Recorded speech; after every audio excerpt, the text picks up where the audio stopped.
આ ગાય છે. ગાય આપણી માતા કહેવાય છે. ગાય આપણને દૂધ આપે છે. ભેંસ. આ ભેંસ છે. ભેંસ કાળી હોય છે. ભેંસ આપણને ભરપૂર દૂધ આપે છે. બકરી. આ બકરી છે. બકરીઓ સમજુ હોય છે. બકરીઓ ઝાડા ઝાખરા ખાઈને પોતાનું પેટ ભરે છે. ઘોડો.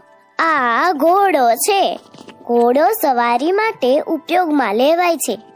ઘોડો ખૂબ જ શક્તિશાળી છે અને ઝડપથી દોડે છે. બળદ. આ બળદ છે. બળદ ખેતી કામમાં ઉપયોગી થાય છે. બળદ ગાડી ખેંચવામાં પણ બળદનો ઉપયોગ થાય છે. ગધેડું. આ ગધેડું છે. ગધેડું કુંભાર રાખે છે. પશુપાલકો પણ ગધેડા પર માલ સામાનનું વહન કરે છે. ઘેટું. આ ઘેટું છે. ઘેટા ટોળામાં પશુપાલકો પાળે છે. ઘેટાના વાળ ઊન તરીકે ઉપયોગમાં લેવાય છે.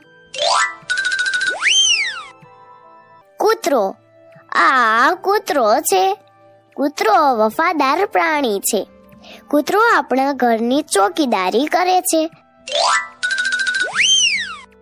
બિલાડી. આ બિલાડી છે.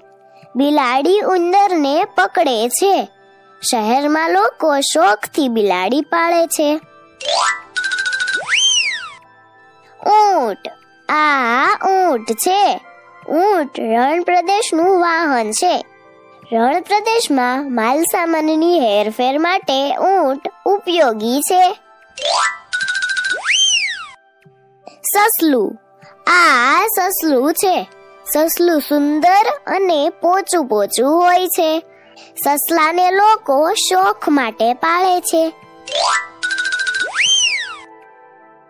હાથી.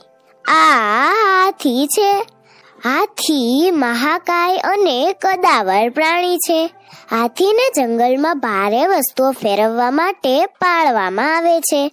હાથીને ચલાવનારને મહાવત કહેવાય છે.